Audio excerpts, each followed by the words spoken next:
Hey everyone, welcome back to our channel TechQuest. I'm back with a new video. In this video, I'll be showing you the steps on how you can create a Zoho mail account on your device. So I'm going to be showing you step-by-step procedure. Make sure to watch this video till the end and follow the instruction as guided. In order to create a Zoho mail account, first thing you need to open up your web browser.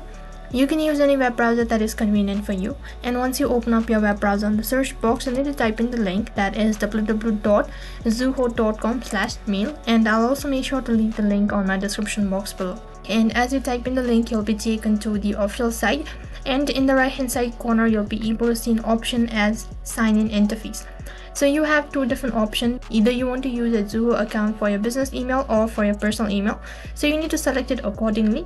So for now, I'm going to go with the personal. First of all, you need to begin by creating a Zoho mail or an email address and then create a password. Now enter in your first and the last name. For the contact information, you'll need to provide a phone number. Verify, you'll need to retype in the phone number. Once you're done entering all of your information, click on I agree to the terms and condition and then click on sign up for free. So in order to get started, first thing you need to do is verify your account. So then an OTP will be sent through an SMS. Now you'll need to check for the SMS. After you're done entering the verification code, click on verify. And then you've successfully created your Zoho mail account. And now you can explore Zoho mail. So that is how you can create a Zoho mail account on your device. That is all for this video. I hope the video was helpful. Make sure to like, share and subscribe to our channel. Thank you for watching.